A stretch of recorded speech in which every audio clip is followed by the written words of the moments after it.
Alhamdulillah, alhamdulillahillazi anzala sakinata fi qulubil mu'minin liyazdadu imanan ma'a imanihim walillahi junudus samawati wal ard wa kana Allahu 'aliman hakima. Wassalatu wassalamu ala al-mab'uts rahmatan lil alamin asyrafil anbiya'i wal mursalin wa ala alihi wa sahbihi ajma'in. Amma ba'd. Oh iya, ibu-ibu minta digeser paknya partisinya supaya. Oh iya, silakan masih. Boleh juga ini digeser sedikit Pak, jadi duduknya lebih luas ya. Baik, ibu-ibu, bapak-bapak yang dirahmati Allah, alhamdulillah segala puji bagi Allah, kita kembali bisa berjumpa. Mudah-mudahan Allah ridho kepada perjumpaan kita ini, dan insya Allah nanti apa yang akan kita bahas, kita sharing bersama, insya Allah bermanfaat untuk kehidupan kita dan mobil khusus bernilai amal soleh sehingga bisa kita bawa nanti ke kampung halaman kita yang sejati, ya, di negeri akhirat insya Allah. Salawat dan salam yang senantiasa kita sampaikan curahkan kepada baginda Nabi Muhammad SAW. Demikian pula kepada seluruh keluarga dan sahabat-sahabat beliau. Semoga kita istiqomah dalam belajar, dalam mengamalkan dan mendakwahkan nilai-nilai yang beliau SAW telah ajarkan untuk kita semua. Ibu bapak yang dirahmati Allah, saya langsung to the point saja supaya banyak yang bisa kita diskusikan insya Allah. Bapak Ibu, kalau Bapak Ibu ketik di Google ya, atau cari ketik di AI, Artificial Intelligence, baik itu Meta AI, di WhatsApp itu ada AI, kalau diketik di situ, atau di AI manapun lah, ya, di Google dimanapun Bapak Ibu ketik begini, bahasa apa yang paling kaya di dunia? Kalau Bapak Ibu ketik bahasa apa yang paling kaya di dunia, itu pasti jawabannya adalah bahasa Arab. Ya. AI, nah yang penting itu nih, bahasa yang paling kaya di dunia itu bahasa Arab, bukan tentang kita orang Islam. Qurannya bahasa Arab, sholatnya bahasa Arab, terus kita bilang bahasa paling hebat di dunia, bahasa paling kaya di dunia bahasa Arab. Bukan itu, bukan karena itu. Tapi memang karena secara saintifik, secara ilmu pengetahuan, bahasa Arab lah yang punya lebih dari 20 juta kosakata, sementara bahasa Inggris cuma sekitar 500 ribuan kosakatanya. Gak ada bahasa lain yang seperti bahasa Arab, gak ada. Jadi kalau ada orang tanya kenapa Quran harus bahasa Arab, nah ini jawabannya. Hanya bahasa Arab lah yang punya 20 juta lebih kosakata asli. Bahasa lain, bahasa Inggris saja cuma 500 ribuan. Apalagi bahasa Indonesia. Bahasa Indonesia itu kecil sekali, kosakata aslinya kecil, sedikit sekali. Malah lebih kaya bahasa-bahasa daerah. Ya. Walaupun di dalam bahasa daerah ada juga bahasa yang diambil dari bahasa Arab. Saya orang Aceh, dalam bahasa Aceh pisau itu disebut dengan sikit. Sikit itu bahasa Arabnya pisau, sama, persis sama. Sikit. Nah, jadi bahasa Arab lah bahasa paling kaya di dunia. Itu sebabnya Al-Quran menggunakan bahasa Arab. Dan itu bukan kata orang Islam saja, kata AI, ya, Artificial Intelligence. Nah, berikutnya, kalau sampai situ AI sudah tahu Pak. Yang AI tidak tahu nih yang akan kita, kenapa kita ngaji? Karena tidak cukup pakai AI, Bapak Ibu harus datang ke pengajian. Yang AI tidak tahu ini yang mau kita jelaskan sekarang. Kalau tadi bahasa paling kaya di dunia cukup ketik di AI saja di rumah, nggak usah ngaji bisa. Tapi yang AI tidak tahu adalah bahasa Arab itu memiliki makna filosofis. Makna filosofis inilah kalau tidak dijelaskan kepada kita kaum muslimin, kita kehilangan sesuatu hadiah yang luar biasa. Ntar saya tampilkan dulu hadiahnya apa ya di Bapak Ibu. Quran surat 67 surat Al-Mulk ayat ke-12. Ini hadiahnya. Dan hadiah ini tidak bisa didapatkan kalau kita nggak belajar mengenai kosakata di dalam bahasa Arab dalam Quran. Nggak ketemu Pak. Karena kalimatnya begini. Innal ladzina yakhshawna rabbahum bil ghaib. Orang yang di dalam dadanya, di dalam perasaannya ini ada rasa getar terhadap Allah yang tidak kelihatan. Allah bukan kelihatan sama kita. Tapi orang-orang yang punya rasa getar terhadap Allah di dalam dadanya, walaupun Allah tidak kelihatan di mata basornya ini, janji Allah dia dapat dua hal. Nah, dua hal inilah tadi janji Allah ini tidak bisa kita raih kalau kita tidak punya rasa getar kepada Allah. Dari mana rasa getar itu berasal? Dari kepahaman ayat-ayat di dalam Quran.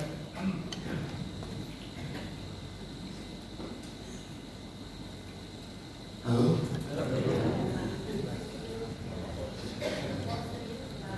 Ya.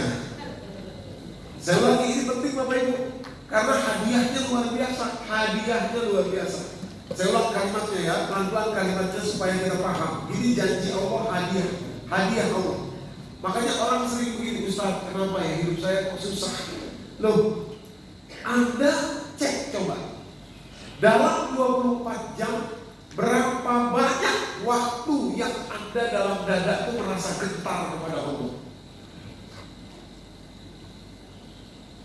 Loh, kok jadi diem lagi nih Bapak Ibu?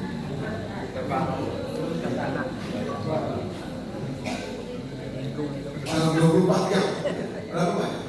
Karena janji Allah begini, janji Allah nih, innal ladzina yakhshawna rabbahum bil ghaib, orang yang dalam dadanya ada rasa getar terhadap Rabb-nya yang tidak kelihatan matanya dia, nggak kelihatan oleh mata kita. Janji Allah ada dua hadiah yang diberikan. Yang pertama, lahu maghfiratun, dia dapat ampunan Allah. Ampunan Allah ini dia dapat karena dia pelihara perasaan getar tadi itu di dalam dirinya. Harus dievaluasi 24 jam ini berapa banyak saya merasa getar terhadap Allah. Lagi sholat merasa getar nggak? Jangan-jangan pelayan pikiran kemana-mana. Ya. Satu, maghfiratun, kata Allah dia dapat ampunan Allah. Maghfiratun, lahu maghfiratun.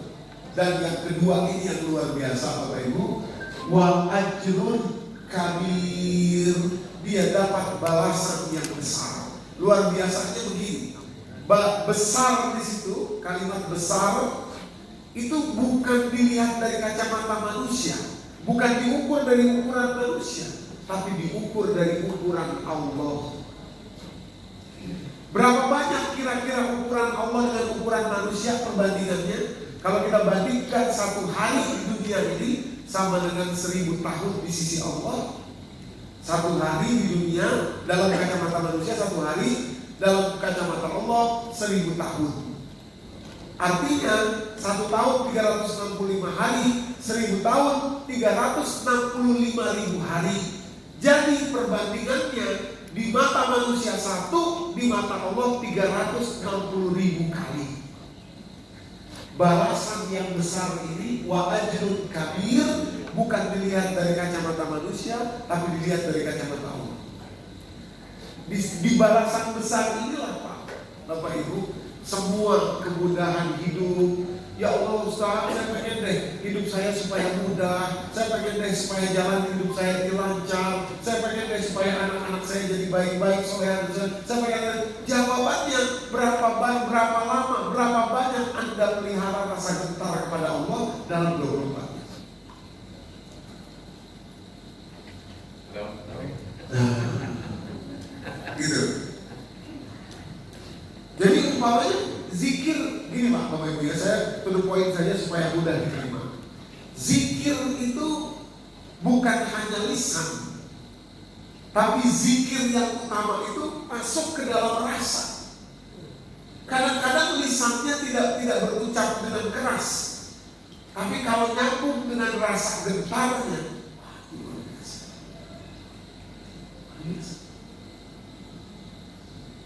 dan ini mesti dipelihara, dijaga.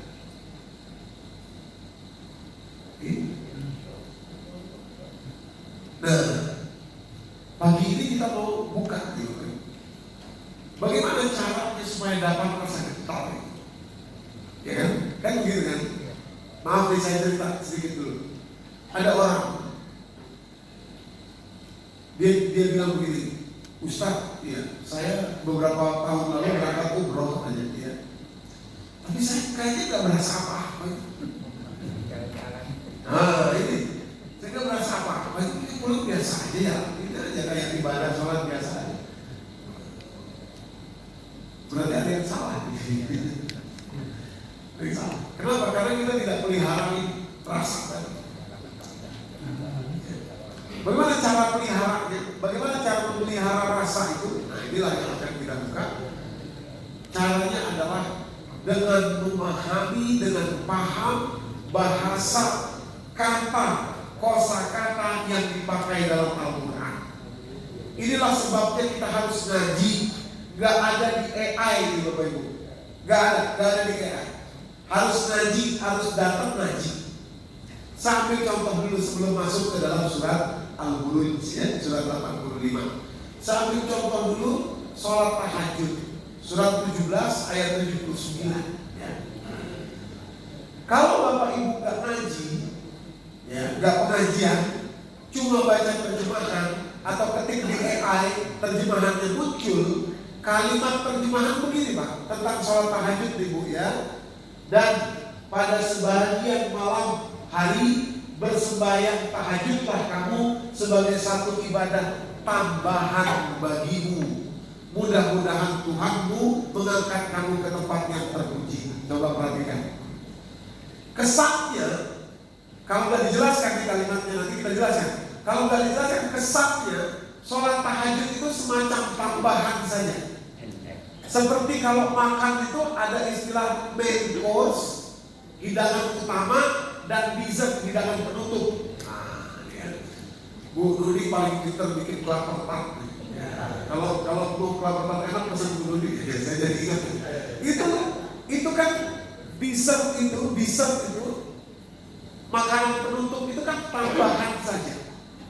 Tambahan itu boleh dimakan, boleh tidak. Kalau kita bilang saya sudah kenyang, sudah nggak cukup lagi masuk makanan penutup, nggak usah ada makanan penutup deh. Itu namanya tambahan. Nafilah kalau cuma dibahas dari segi fikih itu artinya tambahan. Boleh dilakukan, boleh enggak. Kayak pilihan, sudahlah, nggak apa-apa, saya udah kenyang kok. Padahal begitu kita tahu pilihan kata Allah, kata yang Allah pilih dalam bahasa Arab dengan nafilah. Nafilah itu akar katanya nafala, yang merupakan akar kata yang sama untuk kata-kata anfal. Anfal, ada surat ke-8 namanya surat Al-Anfal. Apa artinya anfal? Artinya anfal itu rampasan perang yang banyak berisi harta semuanya. Orang dulu kalau perang semua hartanya dibawa, emasnya dibawa, semuanya dibawa. Ya kira-kira gentleman gitu. Kalau saya kalah perang, semua harta buat kamu. Kalau kamu kalah, semua hartamu buat saya. Gentleman. Nah itu namanya anfal. Begitu menang perang, sudah berhak Anda mendapatkan harta kekayaan yang segitu banyaknya, namanya anfal. Jadi sholat tahajud itu harta kekayaan. Gitu maksud saya. Bayangkan kalau kita berperang, terus kita sudah menang, ada harta rampasan perang yang sudah jadi hak kita. Kira-kira kita ambil kan? Pasti kita ambil. Tapi kalau diartikan terjemahan saja, tambahan.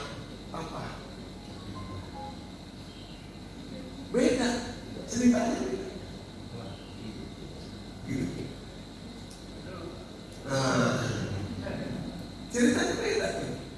Anfak maka itu pilihan kata-kata yang Allah pakai. Nafilah itu bukan tanpa maksud, Bapak Ibu, untuk menjelaskan bahwa sholat tahajud itu nafilah. Rampasan perang harta yang banyak itu sudah kita dapatkan, perangnya sudah berjibaku kita dari pagi sampai tidur. Nah lalu bangun tidur, harta itu sudah jadi milik kita, ambil, itu maksudnya. Ya, al-anfal, nafilah. Jadi nafilah itu bukan boleh tidak boleh, hanya sayang. Kalau Anda tidak lakukan sholat tahajud, sayang, Anda menyia-nyiakan harta besar. Mau saya sedikit ya tambahkan ke sini supaya Bapak Ibu paham. Ini sebetulnya di luar konteks kita, di luar bahasa kita, tapi saya tambahkan sedikit ya, Bapak Ibu. Mungkin juga sebagian sudah pernah mendengar saya menjelaskan ini, tapi saya tambahkan sedikit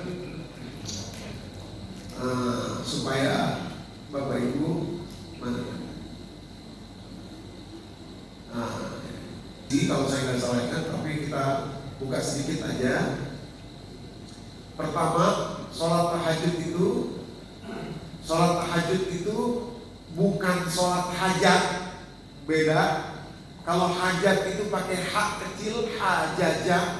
Kalau tahajud itu hajada, artinya bangun tidur.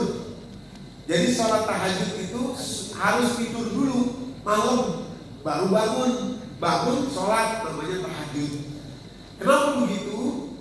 Karena ketika seseorang tidur di malam hari, tubuhnya memproduksi hormon melatonin, Bapak Ibu yang dirahmati Allah, dan hormon melatonin itulah yang kalau dipakai, dia masih ada waktu tersisa dalam tubuh kita 2 kali 40 menit, 40 menit kali 2. Jadi kalau Anda bangun tidur 2 kali 40 menit ke depan di malam hari itu tubuh kita masih banyak hormon melatonin. Dan kalau kita pakai untuk ruku dan sujud, hormon melatonin itu Bapak Ibu ya.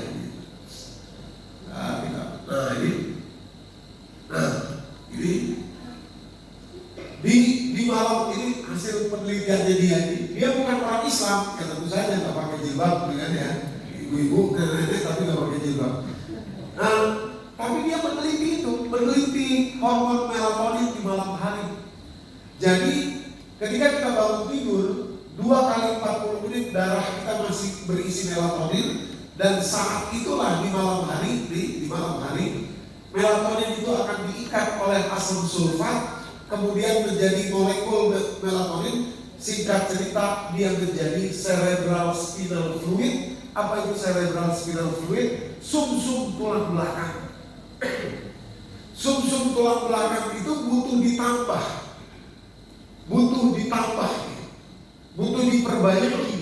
Dan cara memperbaikinya adalah ketika melatonin diikat oleh asam sulfat, dan itu hanya terjadi di malam hari setelah kita tidur. Lalu kita ruku, sujud, mengalir ke tulang belakang, bahkan sampai kepada suplai otak, sampai ke otak, melahirkan sel-sel otak yang baru. Itulah sholat tahajud.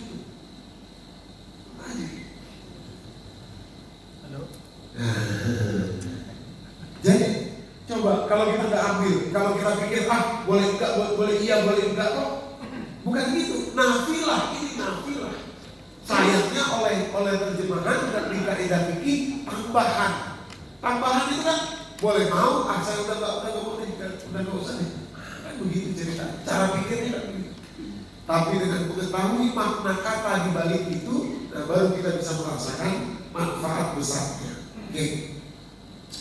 Ya, tambahan saja tadi untuk memahami bagaimana kata per kata Allah pakai itu dengan tujuan.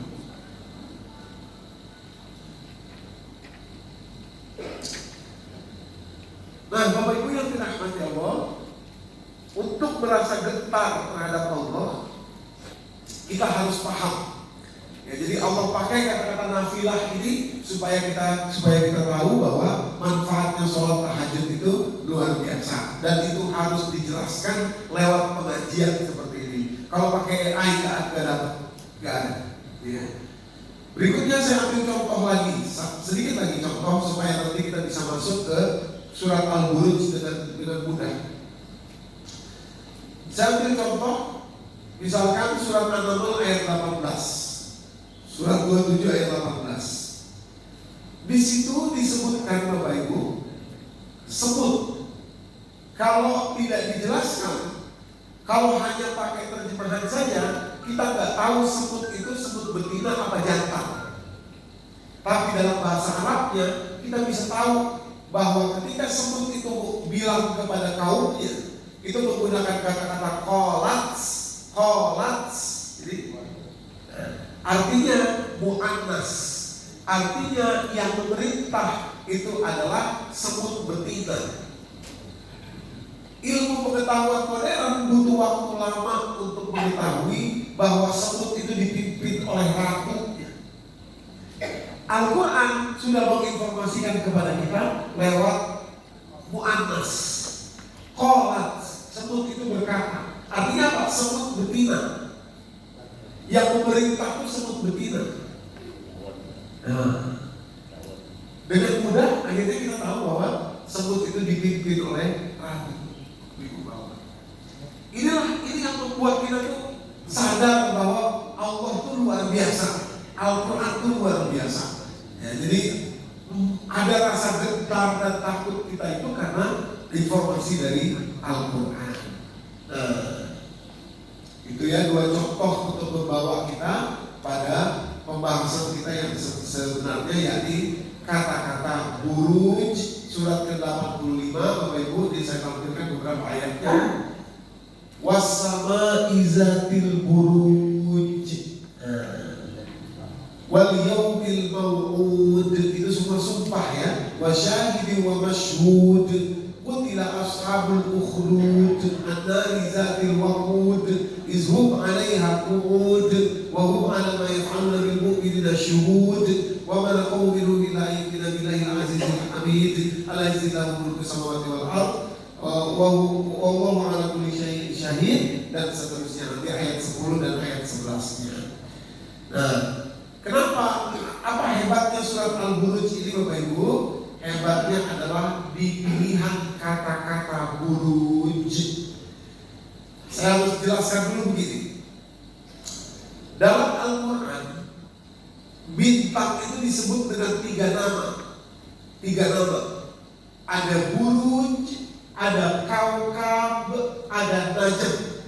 Ya, 3. Dan tentu saja maksudnya beda-beda. Makanya ketika disebut was-sama'i zatil buruj, tidak pakai kata-kata najm, tidak pakai kata-kata kaukaban, maka ada maksudnya. Nah, kalau nggak dijelaskan kita nggak tahu maksudnya itu apa. Nah, ini saya mau jelaskan maksudnya. Bedanya antara najm, ini bintang juga. Kalau Bapak Ibu buka surat 53, itu bintang juga. Apa namanya? Wan najmi idza hawa, ma dhalla sahibukum wa ma ghawa, dan seterusnya. Najm itu diartikan bintang juga. Kaukab juga diartikan bintang juga. Ya. Surat ke-6 ayat ke-76. Falamma jana alaihi layl ra'a kaukaban qala hadza rabbi. Ya, Nabi Ibrahim melihat bintang. Diartikan bintang juga kalau diterjemahkan. Begitu juga buruj diartikan juga bintang. Tapi di mana bedanya? Nah, ini hebatnya Al-Quran, dan disinilah kita betul-betul bisa merasakan ya, apa pesan Allah kepada kita. Yang pertama, najm itu ketika disebut najm itu artinya satu bintang atau setidak-tidaknya beberapa bintang saja. Dan bintang itu Bapak Ibu adalah matahari. Matahari itu adalah galaksi. Galaksi itu apa maksudnya? Matahari yang dikelilingi oleh planet-planet itu namanya galaksi. Matahari kita itu bintang juga. Ya, jadi bintang itu adalah matahari. Kalau Bapak Ibu lihat langit banyak bintang, nah itu berarti matahari yang lain. Nah, begitu disebut najm di dalam Al-Quran, dan cuma Al-Quran yang punya ini, itu artinya satu atau atau 2 bintang saja. Ya. Berapa jauhnya satu bintang dengan bintang yang lain? Misalkan matahari kita kan bintang ya. Ini jauhnya dengan matahari tetangga, matahari yang paling dekat dengan matahari kita. Kalau Bapak Ibu bisa bikin pesawat yang terbang secepat cahaya, yakni 300.000 km per detik. Kalau punya pesawat yang bisa terbang 300.000 km per detik, kita baru akan sampai ke matahari tetangga kita selama 4 tahun perjalanan tanpa berhenti. Namanya 4 tahun cahaya. Namanya Andromeda tuh, matahari tetangga kita. Kita ini Bima Sakti atau Milky Way, ya, matahari kita dikelilingi oleh planet-planet tersebar bumi kita ini. Jadi kurang lebih 4 tahun perjalanan baru bisa sampai ke matahari tetangga tanpa berhenti dengan kecepatan kurang lebih 300.000 km per detik. Nah, beda lagi dengan kaukab. Kaukaban itu adalah bintang-bintang tadi itu, Bapak Ibu. Rupanya, jadi gini kan, bintang dikelilingi oleh planet, putar planetnya, tawafnya melawan arah jarum jam, seperti ketika kita tawaf di Ka'bah, sama. Lalu bintang-bintang tadi, galaksi-galaksi tadi berkumpul. Dengan sesama galaksi itu berkumpul. Namanya kumpulan itu namanya cluster. Kumpulan galaksi-galaksi. Dan itu semua memutar juga kepada satu orbit galaksi. Nah, bintang yang banyak itu ada istilahnya dalam Al-Quran, namanya kaukab. Kaukab. Ini hebatnya Quran. Ya. Sudah tahu ilmu astronomi Al-Quran. Ada bintang yang banyak, ada cluster. Ya, gitu. Lalu Bapak Ibu, cluster tadi isinya kan bintang, ya. Banyak bintang, banyak galaksi, berkumpul namanya cluster. Cluster dengan cluster yang lainnya itu berkumpul lagi dalam satu bentuk kumpulan yang juga berputar lagi. Namanya super cluster. Dan super cluster itulah yang disebut dengan buruj, gugusan bintang. Super cluster.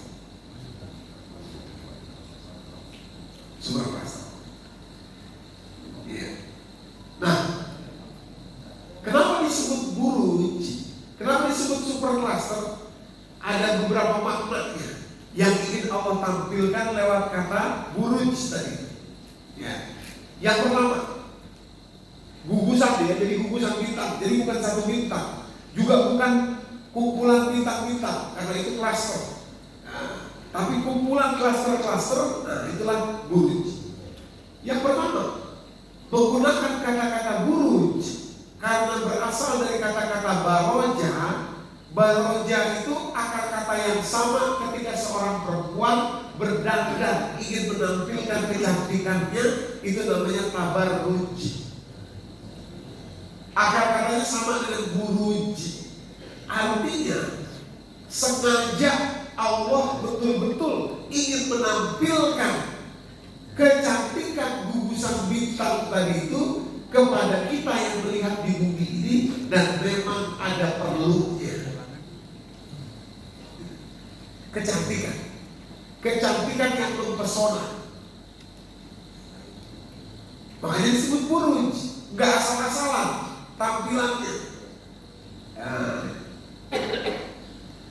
Ini kalau dari sini aja kita pahami lah ya. Nanti kalau kita lihat bintang di malam hari ada yang rasi, namanya rasi ini, rasi itu, rasi biduk apalah.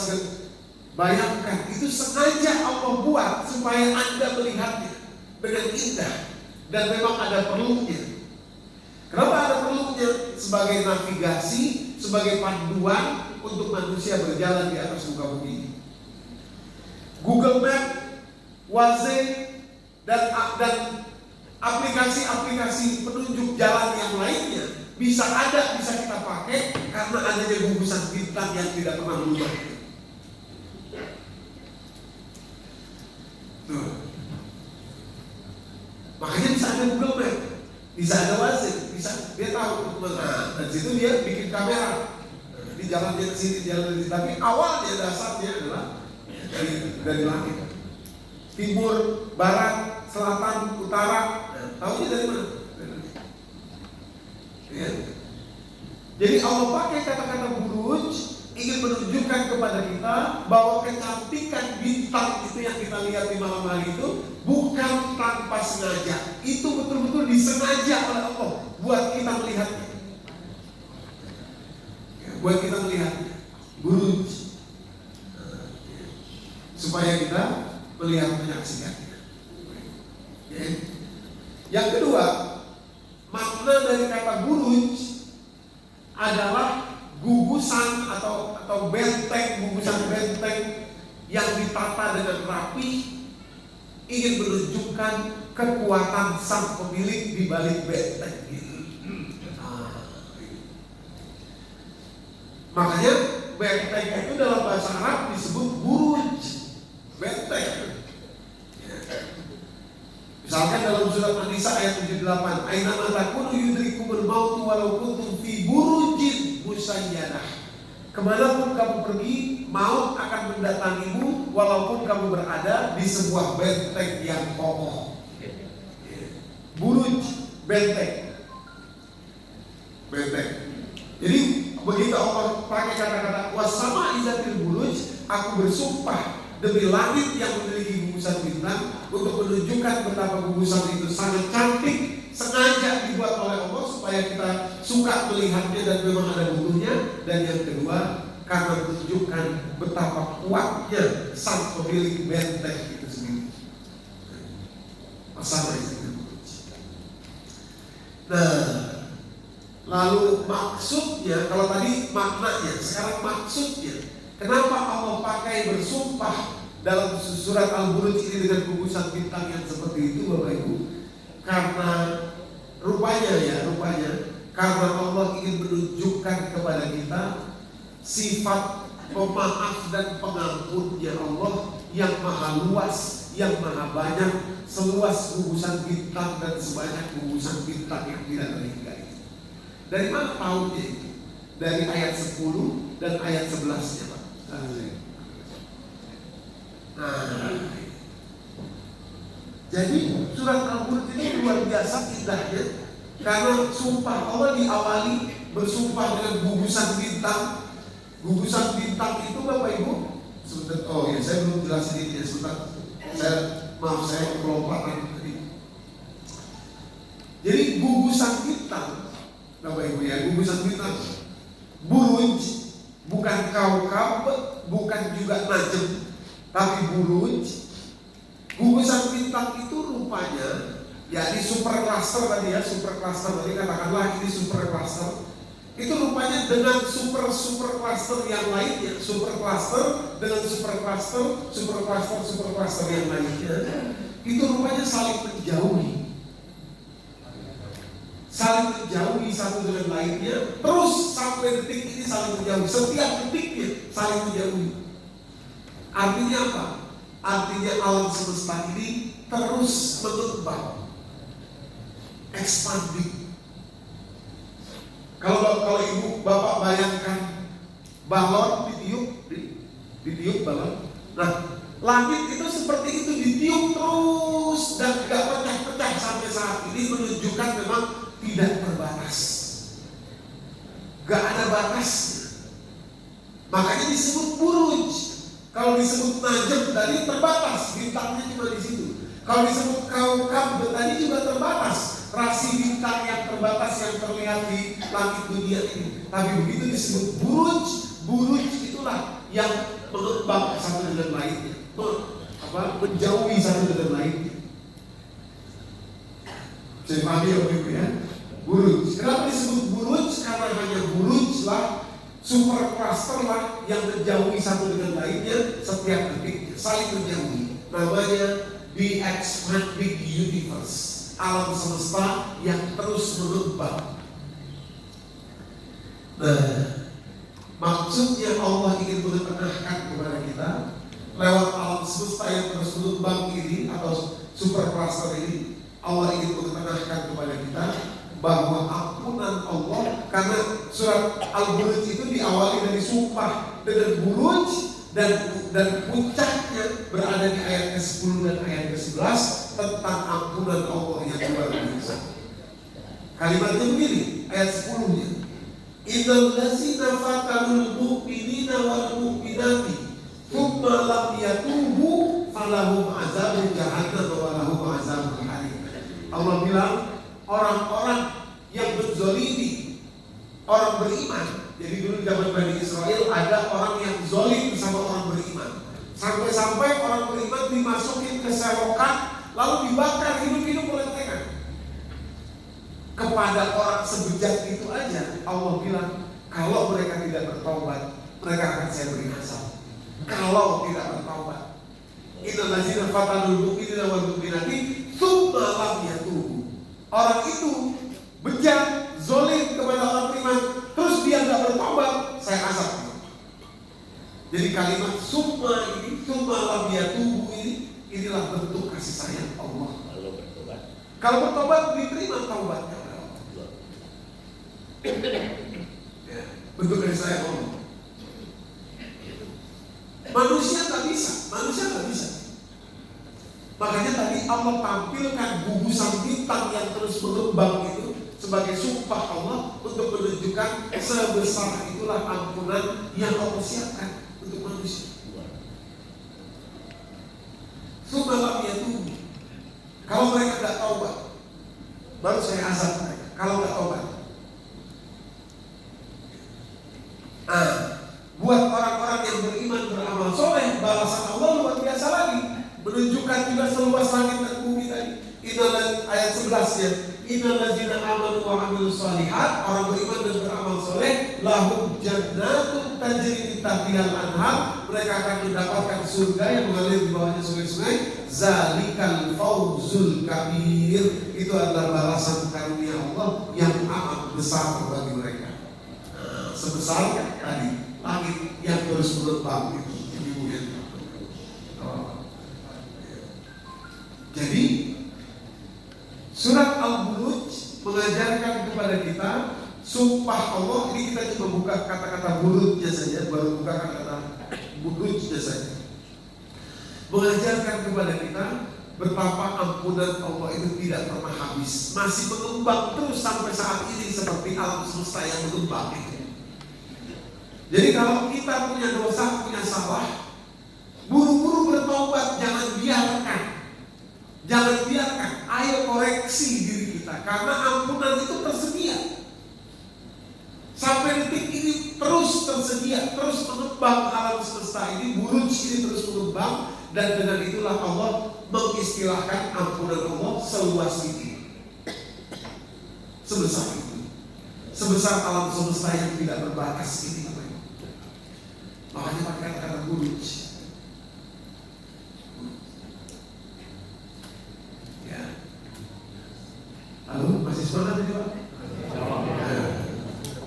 Kata-kata buruj, sekali lagi kata-kata buruj yang mengajarkan kepada kita bahwa ampunan Allah sungguh luas.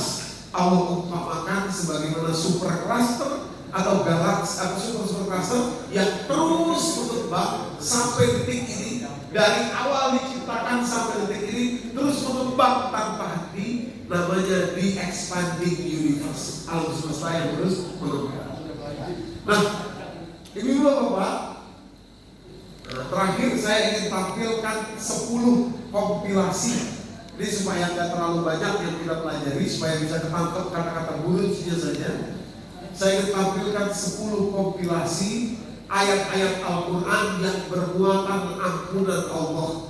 Dari situ kita bisa memahami lebih jauh nanti betapa luasnya ampunan Allah tadi, seperti makna dari kata-kata Al-Buruj. Ada 10 kompilasi yang saya kumpulkan bermuatan ampunan Allah dengan berbagai macam gaya bahasa. Oke? Yang pertama, Ada dalam surat An-Nisa, Bapak Ibu ya. Surat An-Nisa itu konon adalah surat favorit bagi para sahabat. Alasannya karena dalam surat An-Nisa ada 4 ayat yang bikin mereka girang, yang bikin mereka senang. 4 ayat inilah ayat-ayat ampunan Allah. Nanti kita buka, ada 4 dalam surat An-Nisa, terbanyak dari seluruh surat yang lainnya. Yang pertama surat An-Nisa ayat 31.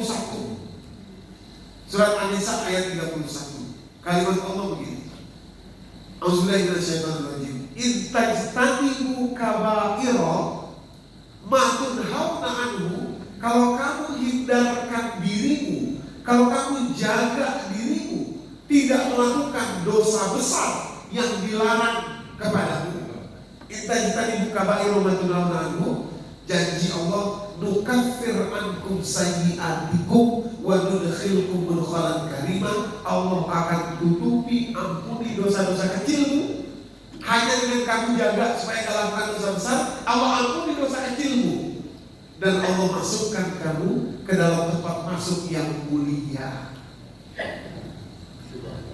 Jaga dosa besar, jangan lakukan dosa besar. Makanya saya sering bilang begini, ada orang tanya sama saya, Ustaz, ya, anak saya minta nikah ini Ustaz. Ya terus kenapa Pak?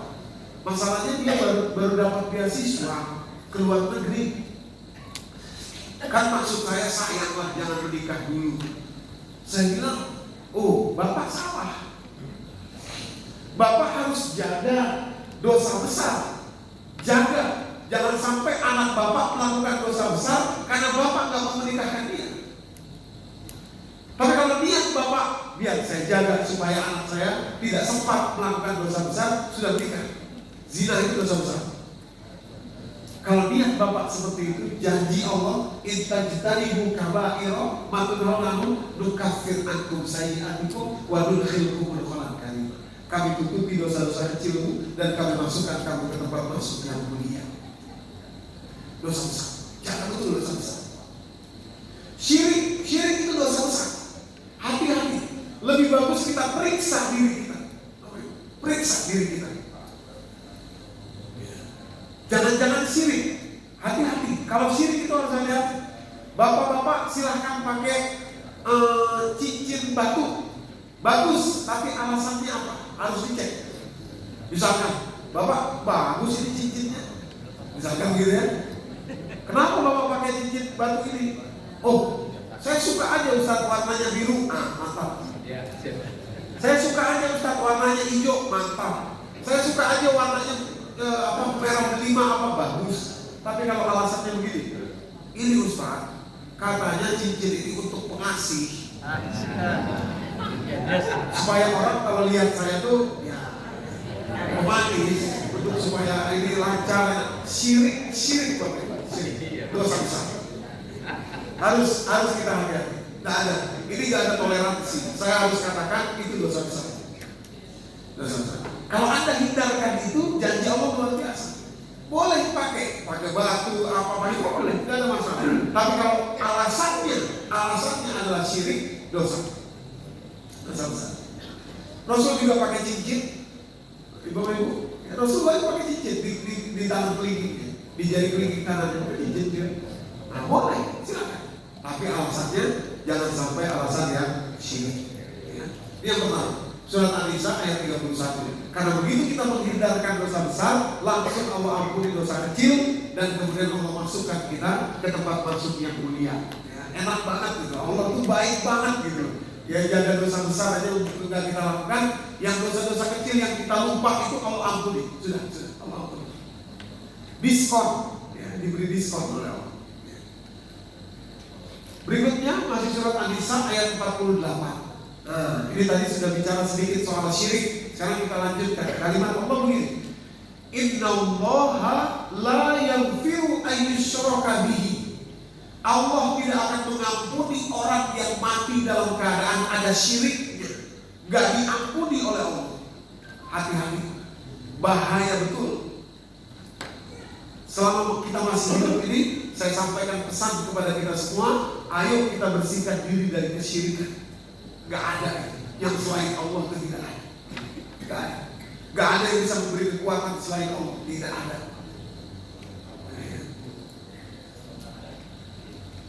Oh Ustaz, ini saya mau undang buat nikahan anak saya. Hari apa Pak? Hari Rabu nih Ustaz. Loh kok hari Rabu Pak? Tumben-tumben. Ini setelah saya baca, ini hari Rabu kliwon ini. Supaya rumah tangga anak saya ke depannya langgeng. Syirik Bapak. Hati-hati. Boleh begini Ustaz, tolong nanti datang ke pernikahan anak saya ya. Hari apa Pak? Hari Rabu ini. Loh kok hari Rabu Ustaz? Hari Rabu ini tanggal merah Ustaz. Ini boleh. Cocok. Rabu ini tanggal merah biar orang gampang datang. Hati-hati Pak, ini bahaya. Karena apa kata Allah? Tidak akan diampuni. Innallaha la yaghfiru an yushraka bihi. Maksudnya ada dua kalimat ini. Pertama, orang yang mati dalam keadaan syirik tidak akan pernah masuk surga.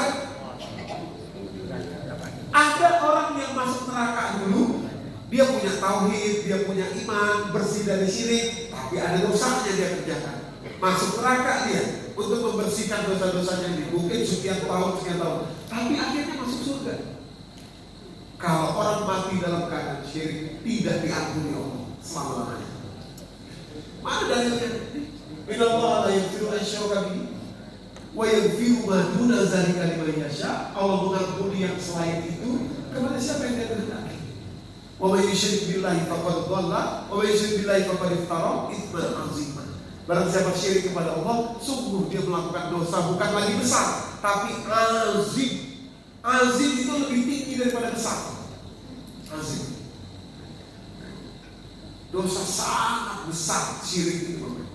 Dan rugi banget kita syirik itu rugi, Bapak Ibu. Gak ada apa-apanya.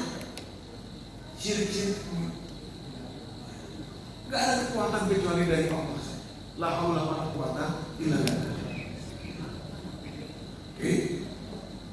Sama seperti surat An-Nisa ayat 48 tadi, masih di surat An-Nisa juga ayat 116, kalimatnya sama, beda ujungnya doang. Kalimat Allah begini, Innallaha la yaghfiru an yushraka bihi wa yaghfiru ma duna dzalika liman yasha. Para sahabat senang betul dengan ayat ini karena ada kalimat Allah mengampuni yang selain syirik.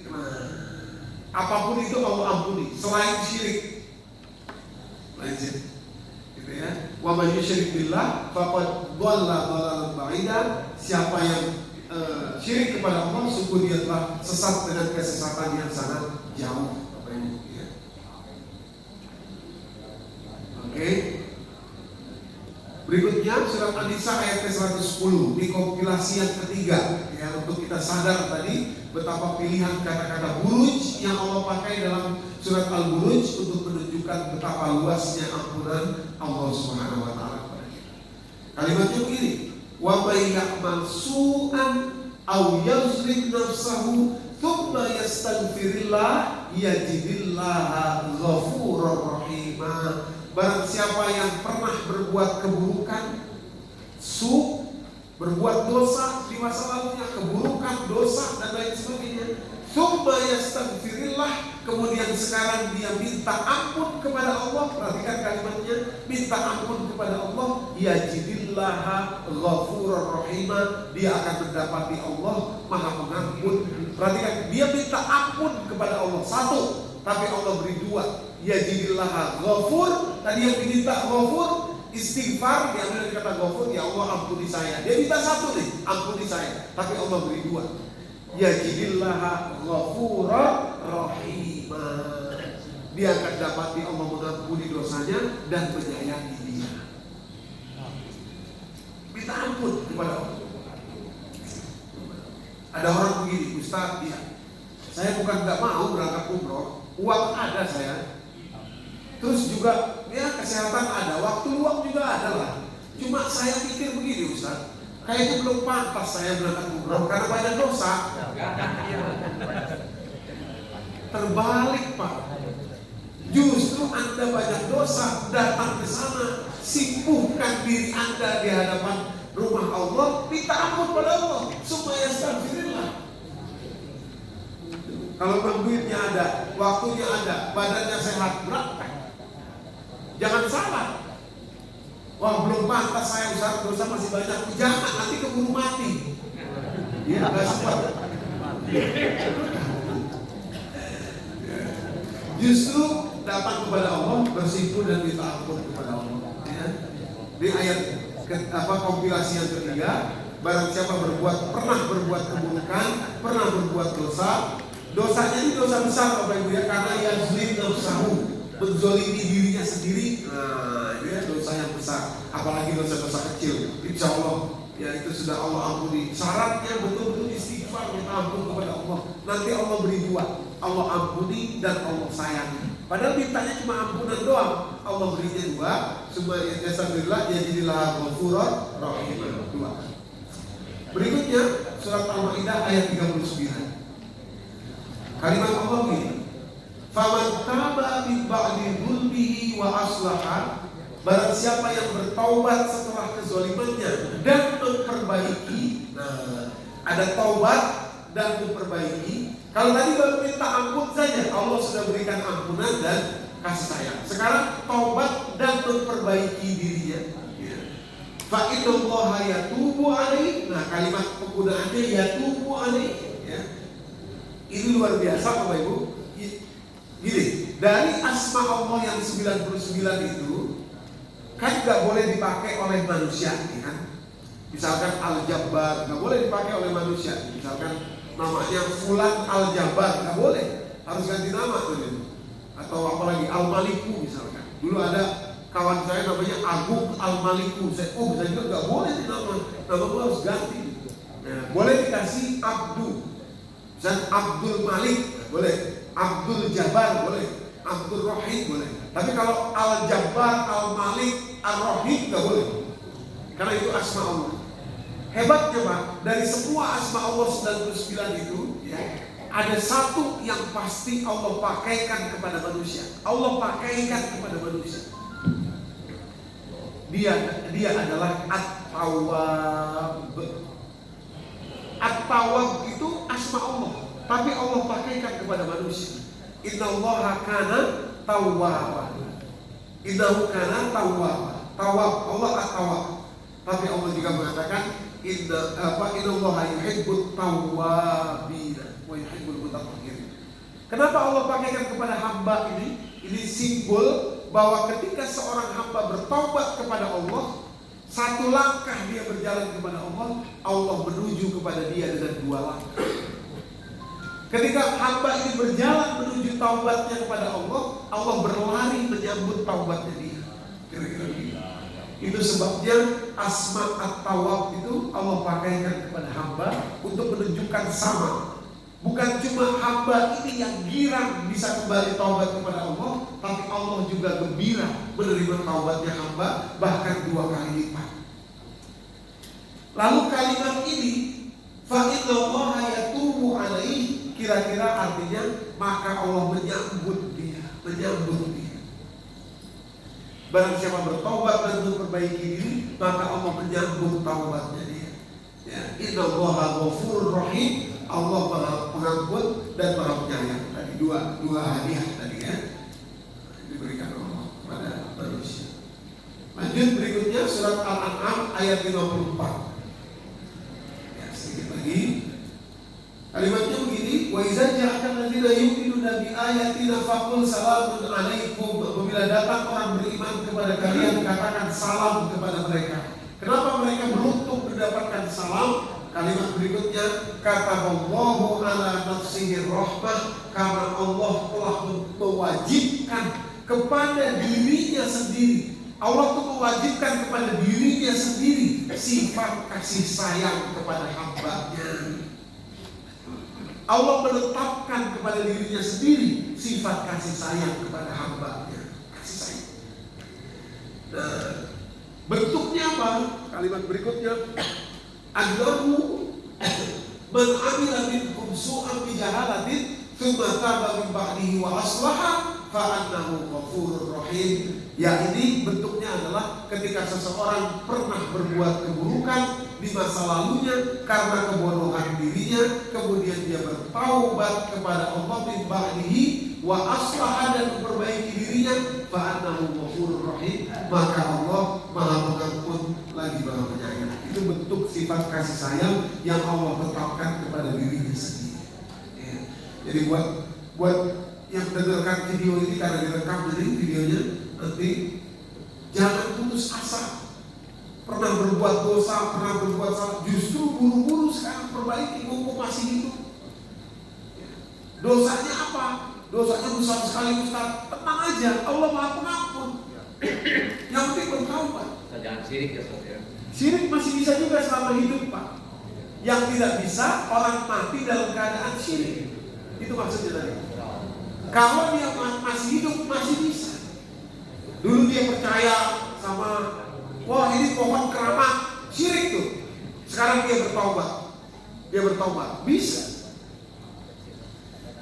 Dulu dia percaya, wah gelas ini ada ininya, ada penunggunya, syirik. Syirik gitu. Nah, sekarang dia bertobat bisa. Selama hidup bisa. Yang tidak bisa kalau dia mati dalam keadaan syirik. Maka dia tidak bisa masuk surga selama-lamanya. Tidak bisa. Dia tetap di neraka selama-lamanya. Oke. Sekarang yang ke-6, surat Al-A'raf ayat 153. Kalimat Allah, wallazina amilus sayyiati tsumma tabu min ba'diha wa amanu. Kalau tadi bertobat dan memperbaiki diri. Sekarang bagaimana kalau bertobat dan beriman? Jadi ada taubat doang, ada taubat dan memperbaiki diri, ada taubat dan beriman. Gimana kalau bertobat dan beriman? Wallazina amilus sayyiati, orang yang berbuat dosa di masa lalunya, kemudian dia bertobat min ba'diha, setelah perbuatan dosa itu, lalu beriman kepada Allah. Inna rabbaka min ba'diha. Perhatikan kalimatnya, bedanya kalau orang dia beriman setelahnya adalah tauhid. Kalau tadi nggak ada, dalam tauhid. Bertobat saja Allah Ghafurur Rahim, pakai lam tauhid. Bertobat dan memperbaiki diri tidak pakai lam tauhid juga. Lam tauhid itu artinya sungguh-sungguh. Tapi begitu bertobat dan beriman pakai lam tauhid, sungguh-sungguh. Allah itu Ghafurur Rahim. Allah akan mengampuni dia dan menyayangi dia, sungguh-sungguh.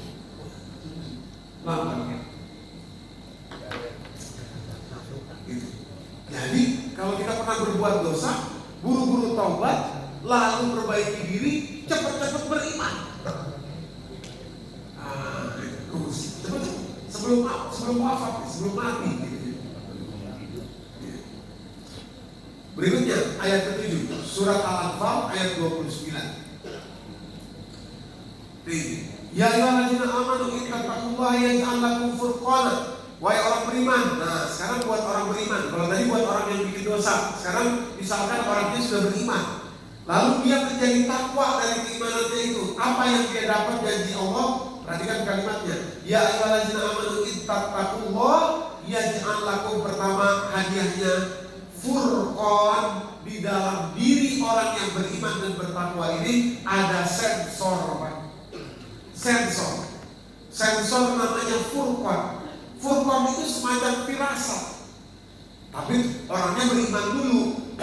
Gak bisa orangnya gak beriman, firasat saya gak enak kayak jadi. Tapi orangnya gak beriman, gak bisa. Jangan-jangan dari jin itu maksudnya. Tapi furqan ini seperti itu. Furqan ini. Demikian juga nanti Allah hindarkan dia dari sesuatu yang sesuatu yang memberikan dosa kepada dia. Allah hindarkan. Itu namanya furqan. Kalau orang beriman dan bertakwa, kata Allah, yaj'al lakum furqana. Allah jadikan furqan di dalam dirinya dia. Furqan. Bapak Ibu datang ke sini ngaji, saya mau ngaji rasanya kok serat, enak ngaji hari Minggu ini, datang ke ngaji ke Al-Hidayah ini. Furqan. Ada rasa yang membimbing kita. Satu itu. Yang kedua, wa yakfiru ankum sayyi'atikum, Allah tutupi langsung dosa kecil. Jadi orang beriman dan bertakwa itu tenang aja, dosa kecil itu Allah tutupi. Dosa kecil. wa yukaffiru ankum sayyi'atikum. Dan yang ketiga, wa yaghfir lakum dzunub, wa yaghfir lakum, Allah mengampuni kalian kalau beriman dan bertakwa. 3 hadiah. Kalau tadi bertaubat, memperbaiki diri, Ghafurur Rahim.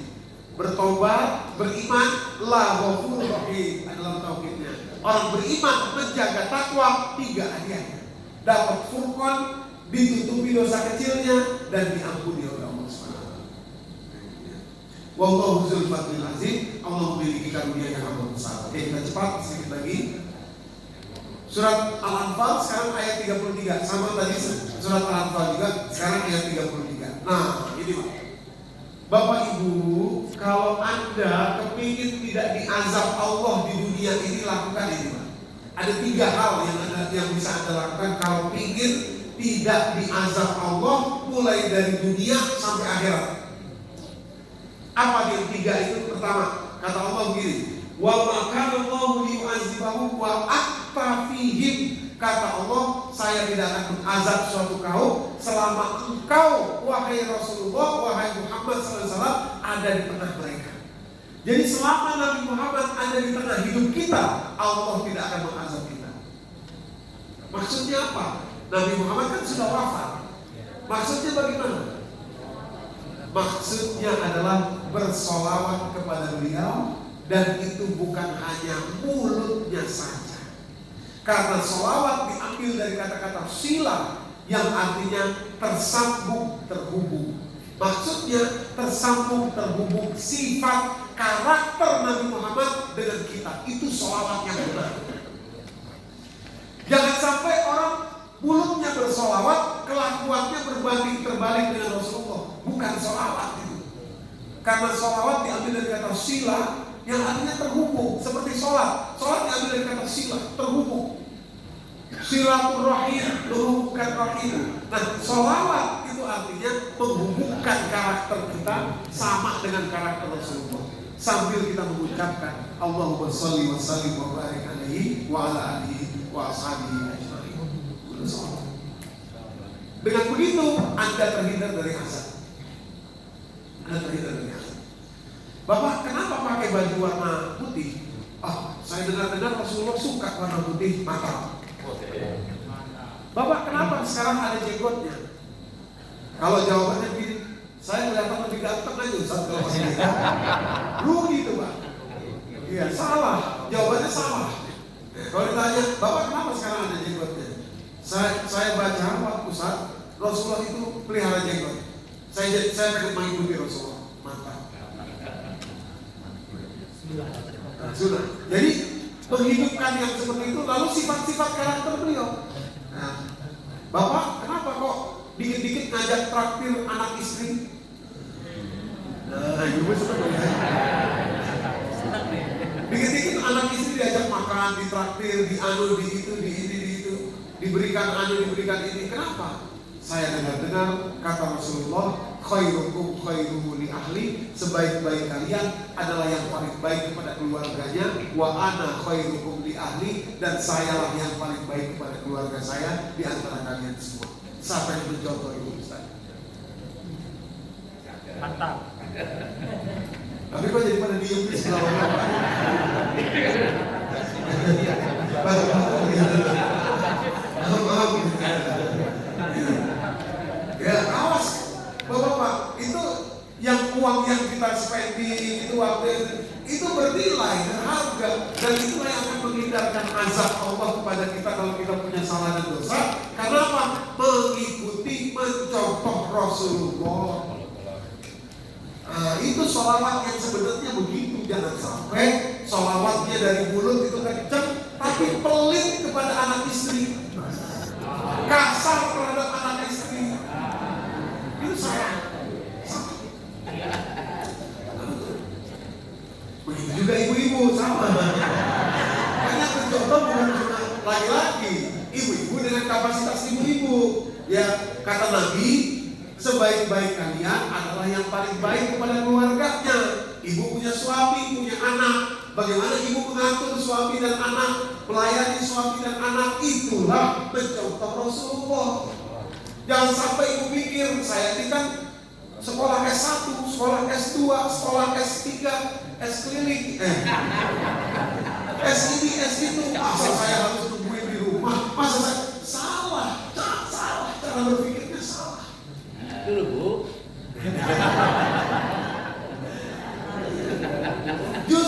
Nah, kalau ditanya orang, kenapa ini kok sekolah sampai S3, tapi kok kayaknya kayak jadi ibu rumah tangga begitu? Kenapa Bu? Apa gak sayang ibu? Ibu jawab dengan bangga, ibu jawab, saya ingin mencontoh yang disebutkan Rasulullah, khairukum khairukum li ahli, sebaik-baik kalian adalah yang paling baik kepada keluarganya. Saya khawatir belum cukup baik kepada keluarga saya.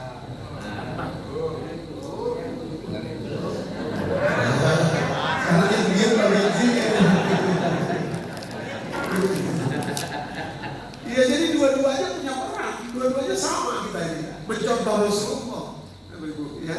Nah, jaminan Allah kalau itu yang kita lakukan, azab tidak akan turun kepada kita. Wa ma kana Allahu yu'adzibuhum wa anta fihim. Selama Rasulullah ada di hidup Anda, Allah tidak akan mengazab Anda. Itu jaminan Allah, jaminan Allah. Nah, itu nomor satu. Nomor dua, wa ma kana Allahu mu'adzibuhum wa hum yastaghfirun. Selama Anda beristighfar, mohon ampun kepada Allah, azab yang harusnya turun kepada Anda kalau Anda berbuat salah dan dosa ditangguhkan Allah. Sampai kemudian Anda memperbaiki diri. Nah, ini azab ini nanti bisa hapus, bahkan nanti bisa menjadi rekening kebaikan, bisa ketukar. Tadinya rekening keburukan bisa jadi kebaikan. Nanti kita buka sebentar. Nah, jadi dua ya.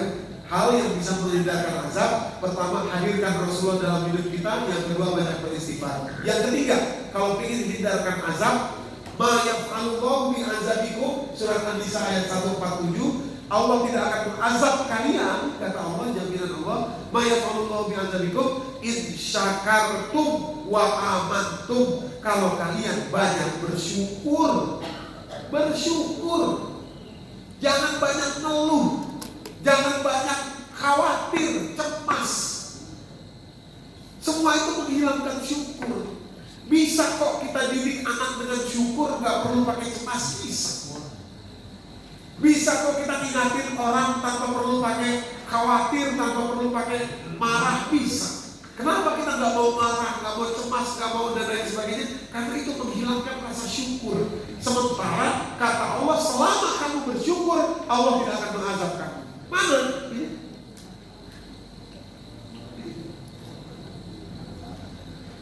Loh, begini lagi. Bersyukur. Mana bisa orang sambil marah sambil syukur? Bisa nggak? Nggak bisa. Mana bisa orang sambil cemas sambil syukur? Nggak bisa. Mana bisa orang sambil khawatir sambil syukur? Nggak bisa. Lalu ketika kita tidak bersyukur, hilanglah imunitas kita dari azab Allah. Hilang.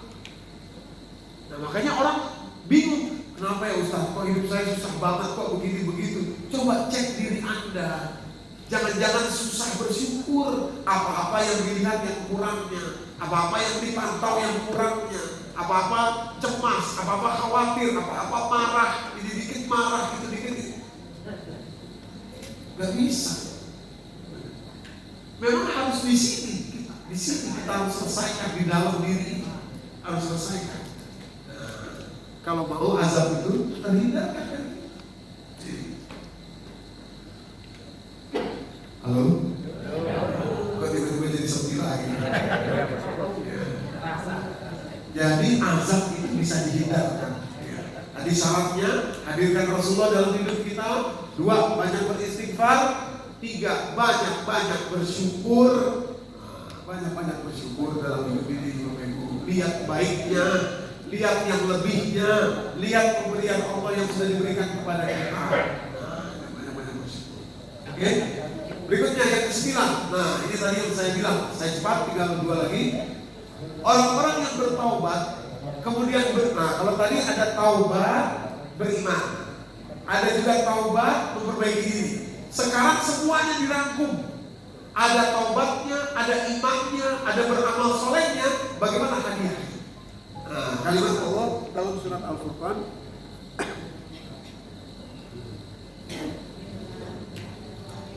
Surat 25 ayat 70 ya Ibu.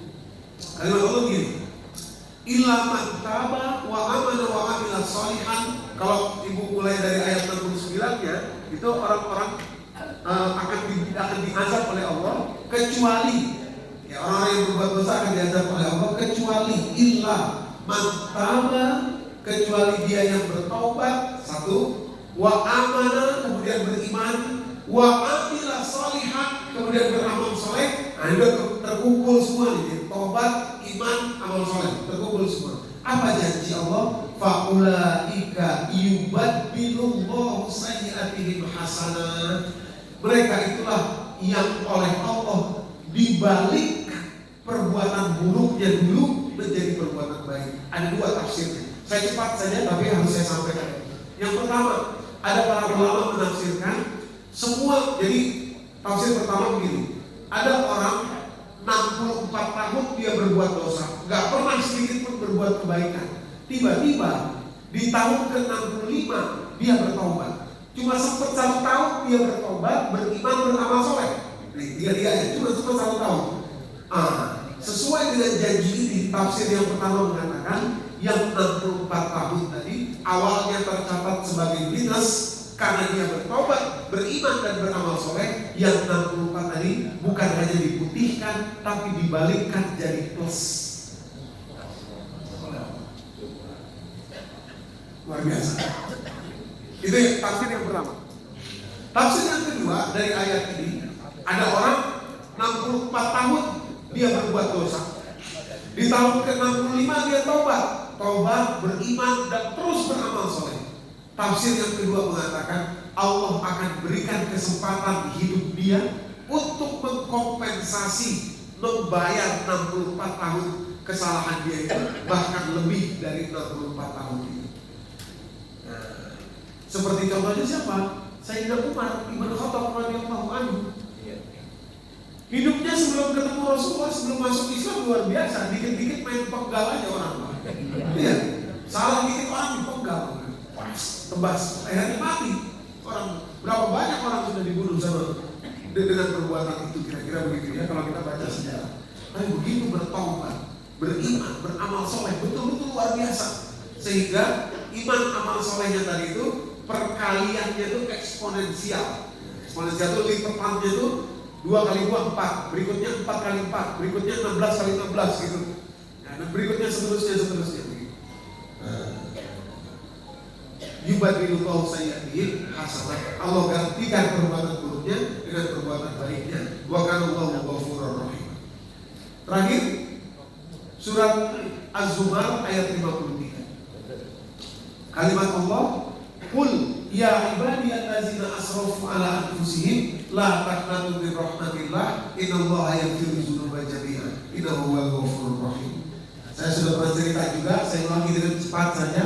Ayat ini turun, latar belakangnya atau asbabun nuzulnya adalah Wahsy. Wahsy itu seorang budak yang disewa oleh Hindun untuk membunuh Rasulullah atau Hamzah di perang Uhud. Jadi Wahsy, kamu akan saya bebaskan jadi orang merdeka, saya akan beri uang yang banyak, tugas kamu cuma satu, nanti kamu saya bawa dari Mekah, kita ke Madinah, ada peperangan Uhud nanti di sana, keker 2 orang, incar 2 orang, karena Wahsy ini jago tombak. Pertama, prioritas pertama Muhammad.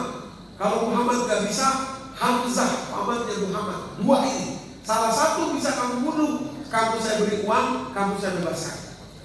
Wahsy turut aja, oke. Karena dia jago tombak, dari jauh dia bisa keker tombak kena. Rupanya Rasulullah dicari-cari kesempatan oleh Wahsy gak ketemu.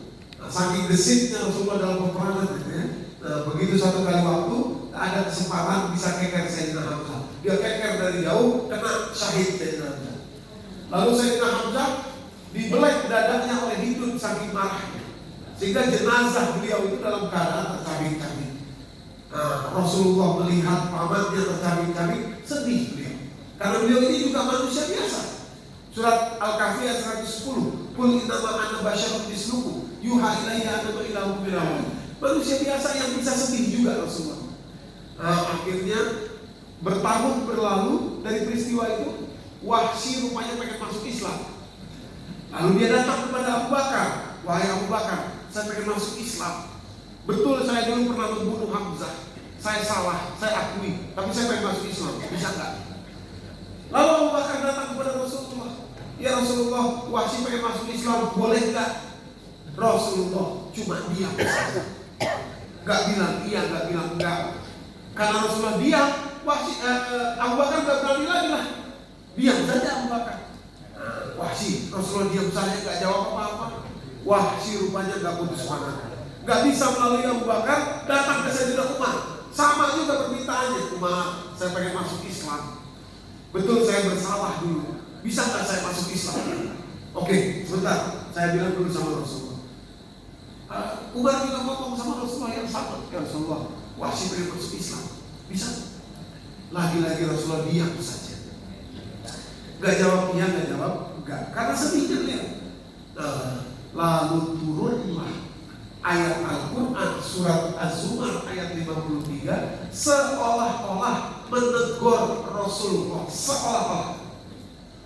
Karena ayat ini turun dengan fi'il amr perintah. Qul, katakan, wahai Muhammad, katakan kepada hambaku itu Wahsy, bilang begini sama dia, ya. Ya ibadiyallazina asrafu ala anfusihim, kata Allah, wahai hambaku yang telah melampaui batas terhadap dirinya sendiri, la taqnatu min rahmatillah, jangan kamu putus asa terhadap rahmat Allah. Innallaha yaghfiru dzunuba jami'an, karena Allah sanggup mengampuni semua dosa, jami'ah, semua. Maksudnya kalau semua manusia ini bikin dosa, dikumpulin, terus dimintakan ampun kepada Allah, Allah sanggup mengampuni semuanya. Apalagi satu orang. Innahu huwal ghafurur rahim, sungguh dia maha pengampun lagi maha penyayang. Wah, kegirangan Wahsy dapat berberita seperti itu. Apa yang dirahmati, seolah-olah menegur Rasulullah. Kira-kira Wahsy itu hamba saya mengampun, saya maaf. Kamu kan manusia, mungkin kamu susah memaafkan, tapi saya mengampun, maaf. Sampaikan kepada dia, jangan sampai dia putus asa terhadap rahmat saya.